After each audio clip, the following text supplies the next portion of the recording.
Assalamualaikum warahmatullahi wabarakatuh. Salam sejahtera bagi kita semua. Salam Om Swastiastu, Namo Buddhaya, salam kebajikan. Masih bersama saya dalam Intel Donat Podcast Channel ya. Ya, pada kesempatan siang hari ini kita tetap akan membahas tentang hal yang masih seksi, yaitu seputar hak angket. Nah, dari beberapa pemberitaan dan juga dari beberapa perbincangan dengan kawan-kawan saya di sekitar rumah di sini, di masyarakat masih tetap mempertanyakan tentang hak angket. Kok hak angket yang diisukan katanya mau bergulir tetapi tidak bergulir hingga hari ini? Ada apa sebenarnya? Nah, saya akan mencoba membahas tentang hak angket ini. Jadi begini, ada beberapa informasi terkait hak angket ini kenapa belum digulirkan, karena ada beberapa kekhawatiran. Kekhawatiran yang pertama adalah hak angket ini jika digulirkan, hal ini akan mengganggu proses dari lobby-lobby antara koalisi 01 dan 02 dengan 03 gitu. Lobby-lobby apa? Lobby-lobby menteri. Nah gitu, jadi konon Pak Jokowi ini ya, dia menawarkan posisi menteri kabinet gitu, menteri yang penting tentu dalam kabinet. Pada siapa? Pada 01, koalisi 01 maupun 03 gitu. Nah, jika hak angket ini digulirkan ya, ini akan mengganggu proses bergaining ini gitu. Jadi itu kekhawatiran pertama ya. Lalu kekhawatiran kedua, ada pun yang mengatakan bahwa hak angket ini jika digulirkan akan memancing demonstrasi besar-besaran gitu. Ini akan menimbulkan demo besar-besaran di Indonesia. Dan juga jika hak angket ini bergulir, ini nantinya akan terjadi kekacauan di masyarakat. Terjadi kekacauan lalu berujung pada chaos seperti 98. Setelah itu situasi chaos, Presiden Jokowi menekan dekret presiden gitu. Jadi situasi chaos ini nantinya akan menjadi alasan Presiden Jokowi untuk menekan dekret presiden bahwa negara dalam keadaan darurat. Maka dari itu presiden nanti akan memperpanjang masa jabatannya gitu, karena situasinya chaos gitu. Nah, itu kekhawatiran kedua. Tetapi apakah benar kekhawatiran itu menjadi sebuah alasan tidak digulirkannya hak angket? Nah, ini menjadi pertanyaan besar tentunya ya. Nah, namun kita akan bahas ya, saya sendiri akan membahas hal yang baru saya sampaikan dari perspektif Intel Donat gitu ya. Nah, hak angket ini sebenarnya kalau kita lihat dari beberapa pemberitaan ini ya, nah, ini dijadikan sebuah alat ya, alat untuk bergaining katanya gitu, untuk untuk mengganggu sisa jabatan dari Presiden Jokowi gitu. Berapa bulan lagi? 7-8 bulan ya, 7 sampai 8 bulan lagi gitu akan berakhir. Nah, hak angket ini digunakan untuk mengganggu gitu di sisa jabatan Pak Jokowi gitu. Nah, itu yang saya lihat ya dari perspektif saya. Tetapi kalau misalkan kekhawatiran yang tadi saya dapatkan itu dari berbagai pemberitaan, sebenarnya terlalu berlebihan. Kenapa? Karena hak angket ini adalah hak yang dimiliki oleh legislatif gitu. Jadi hak angket ini nggak ada urusan dengan pemilu. Hak angket ini ya hak angket, ini koridornya berbeda di legislatif. Kalau pemilu ya silakan, kalau misalkan terjadi pelanggaran pemilu atau kecurangan atau hasil pemilu itu silakan pada MK. Misalkan ada pelanggaran kode etik itu ada di KPP, jadi nggak usah takut lah. Nggak usah takut dengan hak angket, karena hak angket ini hal yang berbeda gitu. Hak angket ini tidak akan membatalkan hasil perolehan penghitungan suara, nggak bakal membatalkan itu. Jadi nggak usah takut sebenarnya. Ada beberapa pendukung dari paslon 02 ya ketakutan bahwa hak angket ini akan begini, akan membatalkan dan lain-lain. Itu khawatiran tanpa landasan, tak berlandaskan dengan logika itu. Nggak ada itu. Justru hak angket ini adalah hak dari legislatif untuk mengawasi eksekutif. Gitu. Untuk apa? Untuk mencegah kekuasaan yang dimiliki eksekutif ini berlebihan, mencegah kekuasaan yang ada dalam sistem demokrasi ini mengarah pada otoritarian maupun kediktatoran. Maka dari itu diawasi dan dibatasi oleh DPR atau legislatif gitu. Melalui apa? Melalui hak angket. Jadi nggak usah ketakutan, akan ada kekacauan dan lain-lain. Justru hak angket ini akan menciptakan keteraturan di mana pemerintahan ini sesuai dengan realnya dan amanat konstitusi gitu. Nah, lalu selanjutnya hak angket ini apa ya istilahnya, kalau kita lihat dalam beberapa pemberitaan ini merupakan hak konstitusional. Nggak usah ditakuti. Dalam pemberitaan ini kan banyak yang takut dengan hak angket. Hak angket ini adalah hak konstitusional. Ini produk konstitusi, legal. Nggak usah takut. Jadi nggak usah takut dengan beberapa obrolan dari kanan kiri itu biasanya kerjaannya buzzer 02 itu gitu. Nah, lalu juga kalau kita lihat hak angket ini untuk apa sih sebenarnya? Kalau kita bahas hak angket ini, kan tadi sudah saya sampaikan untuk mengawasi eksekutif. Apa yang diawasi? Kita lihat kondisi sekarang, harga beras naik. Karena apa? Karena beras langka. Apa benar? Kita lihat ke belakang. Sebelum pilpres, sebelum pemilu, bangsa kita itu mengimpor beras. Anggaran untuk bansos itu naik menjadi 20 sampai 36 triliun. Bayangkan untuk bansos itu.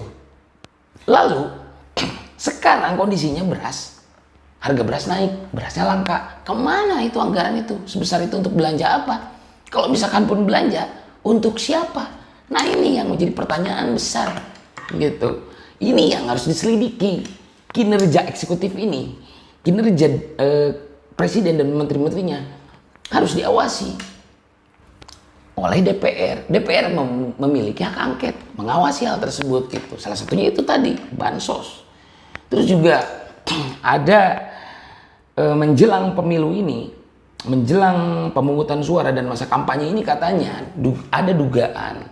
Jadi bahwa pemerintah Presiden Jokowi ini ya ada dugaan memobilisasi perangkat negara, institusi negara. Salah satunya adalah Polri dan TNI. Apakah benar?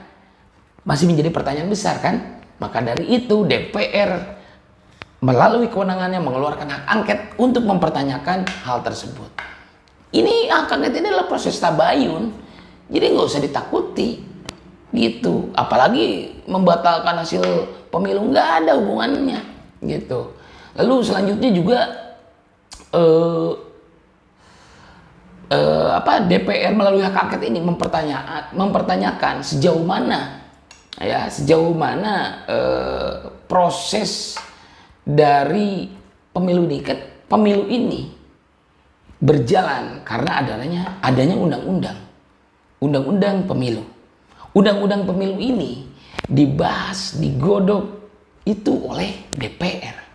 Wajar jika DPR mempertanyakan proses dari pemilu ini, apakah ada pelanggaran atau tidak. Kalau kita lihat ke belakang, ketua KPU kita tahu ditegur, bahkan kalau kita lihat di beberapa pemberitaan ini adanya penetapan pelanggaran terhadap ketua KPU oleh DKPP.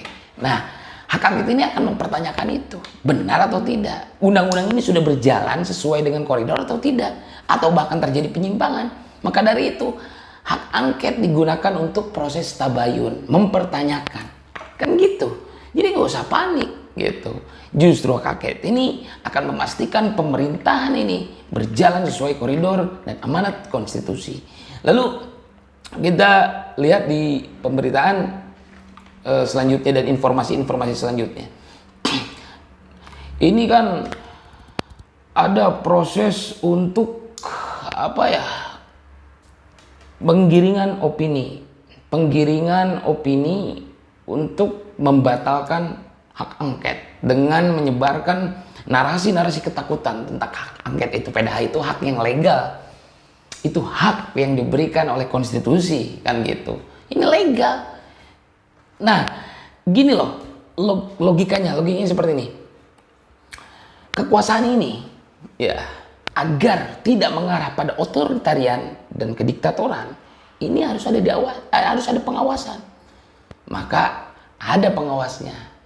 Dalam konsep trias politika kita mengenal ada lembaga eksekutif, lembaga legislatif, dan yudikatif.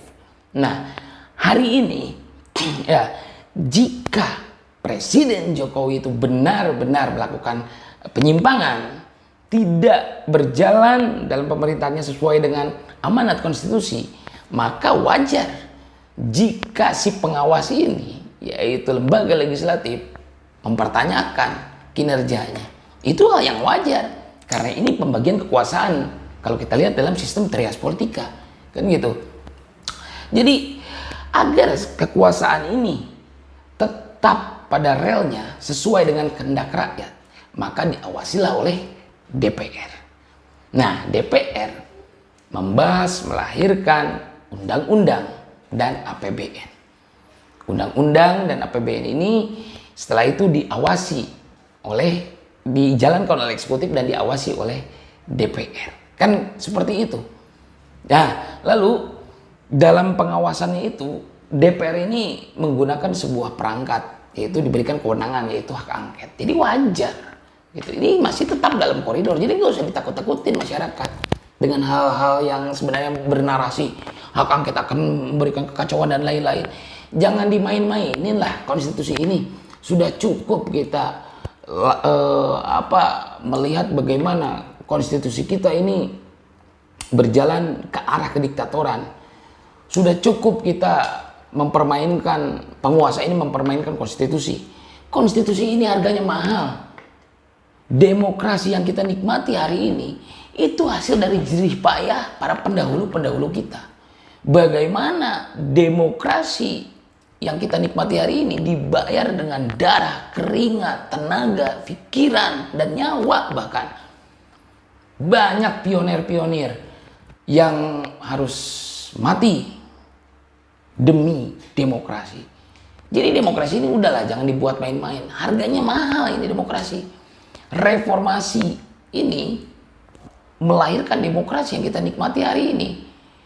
Itu dengan jerih payah yang cukup sulit, menguras segala sesuatunya. Jadi nggak usah lah, berhenti main-main ini, apalagi untuk kekuasaan ini di otak-atik konstitusi dan lain-lain. Gila bener kan?